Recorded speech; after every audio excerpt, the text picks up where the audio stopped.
Welcome back. No degree में आपका स्वागत है। लास्ट वीडियो में हमने जो डिस्कस किया था कि हमारा ऑब्जेक्ट एंड एरे दोनों चीज़ों पे काम किया था। अब हम क्या कर रहे हैं, थोड़ा सा हम फार लूप के ऊपर काम करेंगे, क्योंकि फार लूप फिर हमारा काफ़ी ज़्यादा आगे यूज होगा। गेन एंड गेन आपको एरे और फार लूप दोनों एक साथ समझ आ जाएंगे इजीली, जैसे हम तरीके से काम करेंगे। पहले थोड़ा सा आपको ओवरव्यू दे देता हूँ मैं कि फार लूप और ये कैसे चलते हैं।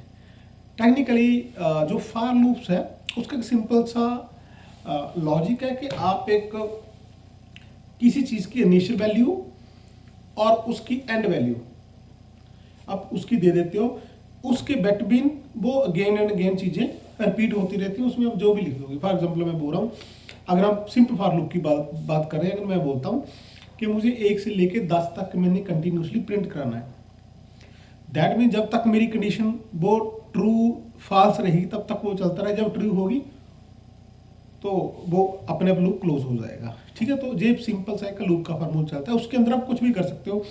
फॉर लूप यूज कहाँ पे होता है? सपोज आपने एक ड्रॉप डाउन बाइंड करनी है, ठीक है, आप चाहते हो कि उसमें आप ईयर आपने उठाना है।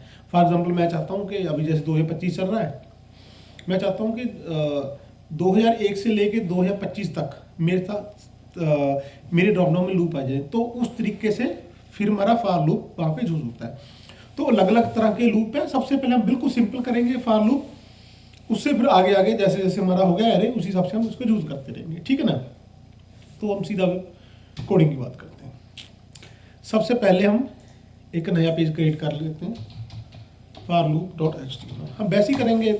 मैं कुछ चीज़ें ना आपको जानबूझ के रिपीट करा देता हूँ, क्योंकि वो इवेंट कॉल करना आपको बार बार एक प्रैक्टिस हो जाएगी आपकी ना, फिर आपको थोड़ा सा इजी रहेगा।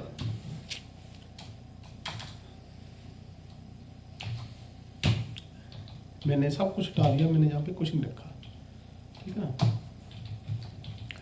और जहाँ पे मैंने लिखा स्क्रिप्ट फंक्शन कॉल मी, इसका नाम रख लिया मैंने। फिर वही तरीका कर रहा हूँ कंसोल, उसको चेक करने के लिए। इसका पर्पज यही है कि अगर इवेंट मेरा कुछ भी गलत है तो ये नहीं चलेगा।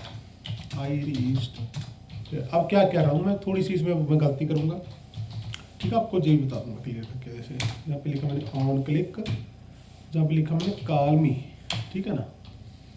अब क्लिक मी लिखा बटन का नाम मेरा। अब देखते हैं इसमें क्या हो रहा है, ठीक है ना। तो आपको थोड़ा सा हमने फिर लो सर्वर पे लाइव किया, मेरे पास पेज चला और कंट्रोल शिफ्ट जे कर रहा हूँ मैं, जहाँ पे कुछ नहीं आया। अब बटन पे क्लिक कर रहा हूँ, मेरे पास कुछ नहीं आया। क्यों नहीं आया? क्योंकि मेरा फंक्शन कॉल नहीं हो रहा। कॉल क्यों नहीं है? जहाँ से हमने आके फंक्शन के साथ वो डायरेक्ट नहीं लगाया, अब लगाई, ठीक है ना। अब क्या किया मैंने, इसका नाम मैंने यहाँ पे फॉर एग्जाम्पल बड़ा कर दिया, ठीक है, एक पल के लिए।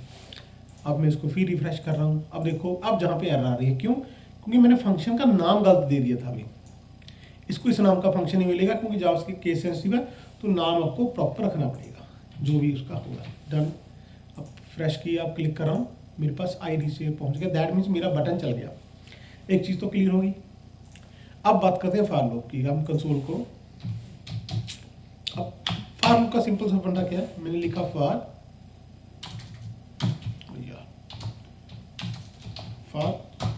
सपोज पहले लिखा मैंने ए इक्वल, मेरी आगे स्टार्टिंग वैल्यू 1।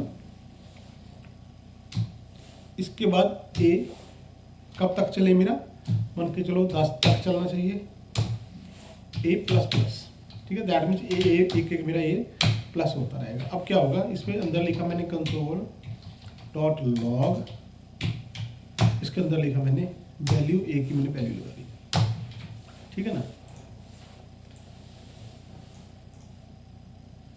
फॉर्मेट किया, क्यों भाई, सॉरी,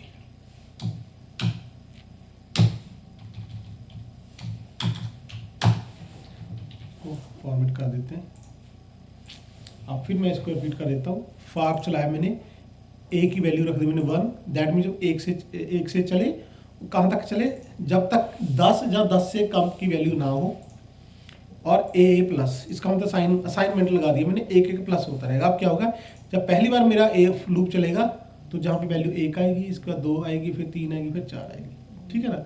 अभी हम इसकी एग्जांपल लाइव देखते हैं क्लिक करके। मैंने क्लिक किया, देखो मेरे पास चल रहा है, मैं फिर क्लिक कर रहा हूँ तो मेरा ये चल रहा है। ठीक है ना। अगर यहाँ पे मैं 100 लिख दूंगा तो मेरा वो 100 तक डायरेक्ट चल जाएगा। इसका मतलब जहाँ तक मैं चाहूँ वहाँ तक लिख दूंगा। अब मैं तो क्या कर रहा हूँ, अब थोड़ा सा मैं इसको एडवांस कर रहा हूँ। अब मैं इसके अंदर एक लगा रहा हूँ इनपुट आईडी तो लिखना ही था, चला ना, स्टार्ट वैल्यू। ठीक है ना। अब इसका लिखा मैंने स्टार्ट वैल्यू, डन। जहाँ पे मैं लगा देता हूँ break.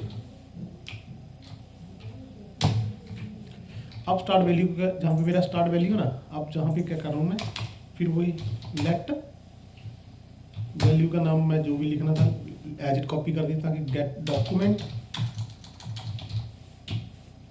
Gate element by ID, इसकी मैंने वैल्यू उठाई वैल्यू। ठीक है ना। यही वैल्यू को मैंने क्या किया, जहाँ पे पेस्ट कर दिया। अब जो भी वैल्यू डालेगा वो 100 तक जाएगी मेरी। ठीक है ना। मैं रिफ्रेश कर रहा हूँ, जहाँ पे मैंने बोला सपोज 15। अब देखो ये स्टार्ट कहाँ से हुआ मेरा, 15 से स्टार्ट हुआ और चला कहाँ तक, 100 तक, क्योंकि 100 मैंने स्टैटिक वैल्यू लिख दी थी। ठीक है ना। अब क्या कर रहा हूँ मैं, एक और इनपुट लगा रहा हूँ, एंड वैल्यू, यहाँ पे फिर इनपुट आईडी एंड वैल्यू लिख दिया मैंने। ठीक है ना। इसको कॉपी किया मैंने, फिर जहाँ पे लिखा get and value equal document dot get element by ID. मैं एक चीज फिर आपको रिपीट कर दूं कि इस इनपुट का नाम अब जो मर्जी रख लें, वो आपको जहाँ पे लिखना पड़ेगा। ठीक है ना।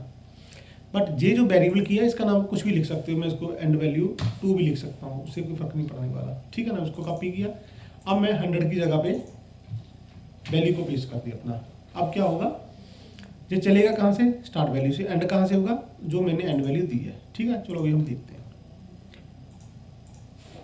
मैंने स्टार्ट वैल्यू लिखी मान के चलो 51 से, और जहाँ पे लिख दिया मैंने 70। अब क्लिक पे किया, देखो अब 51 से चला मैं 70 तक मेरा आ गया कंटिन्यूसली। अगर जहाँ मैं नहीं लिखूंगा फिर मेरी कोई ना कोई नेचुरली एरर आएगी, वो चला ही नहीं। ठीक है ना। उसमें कोई एरर आ गई, सपोज 100 लिखूंगा तो मेरा ऐसे आ जाएगा। अब क्या हो रहा है भाई, इसको क्या हुआ पता लगा, मेरा सिस्टम ही हैंग हो गया लग रहा है, क्योंकि नल वैल्यू पे वो घूमे जा रहा है। चलो इसको मैं रिफ्रेश कर रहा हूँ, दोबारा लिखा 51, जहाँ पे लिखा मैंने 500, तो मेरा 15 से लेके, ठीक है ना, 500 तक मेरा कंटिन्यूसली आ गया। दैट मीन्स इस तरीके से हमारा फॉर लूप काम करता है हमेशा। ठीक है, ये तो मेरा क्लियर हो गया। अब क्या करते हैं, हम एक और चीज़ कर रहे हैं। अभी हम क्या कर रहे हैं, हम जहाँ पे एक एरे डिक्लेयर कर रहे हैं, इसका नाम रखा मैंने लेट माई एरे। ठीक है ना, एरे डिक्लेयर किया। अब क्या करूँ, मैं कंसोल की जगह पे मैं क्या कर रहा हूँ, my array dot push as it लिख लीजिए। जब आपको एरे का मैं पूरी डेप्थ में बताऊंगा ना बाद में, एरे के ऊपर आपके बहुत से फिल्टर लगेंगे, बहुत चीज़ें लगेंगी, तब आपको एरे की जो पुश क्या है और इसमें कैसे फिल्टर होता है, कैसे डिलीट होता है, तो वो पूरी उसमें आपकी चीज़ें पूरी आएंगी। ठीक है ना। जैसे अभी इसमें मैंने पुश कर दिया। ठीक है ना। अब क्या है, मैं लूप के बाद उसको कंसोल कराऊंगा। दैट मीन्स मेरा ऐसे भी चीज़ें बन जाती है। इसका नाम लिखा मैंने माई एरे, डन। अब क्या हो रहा है, इसको उठाया मैंने, जहाँ पे लिखा मैंने 10, जहाँ पे लिखा मैंने 50। ईजी रहेगा थोड़ा सा देखना। देखो जी मेरी एक एरे बन गया डायरेक्ट। इसने कुछ किया, जहाँ से शुरू किया एंड तक मेरा चलता गया। ठीक है ना, एक चीज़। अब क्या कर रहा हूँ मैं, अब जहाँ पे मैं एक ही जगह पे मैं एक ब्रैकेट बना रहा हूँ, जिसका लिख रहा हूँ मैं सीरियल नंबर, यानी कि मैं एरे के अंदर ऑब्जेक्ट बना के अपना ए को पास कर रहा हूँ। अब क्या होगा, मेरा पूरा पूरा ऑब्जेक्ट ही क्रिएट बन जाएगा। अब मैंने लिखा 50, यहाँ पे लिखा मैंने 41। हाँ देखो, अब मेरा ये पूरा एरे बना, मेरा 0 इंडेक्स है, ये 1 इंडेक्स है, चला उस तरीके से, बट मैंने एरे को मैनेज करके अपने तरीके से मैनेज कर लिया, ठीक है ना।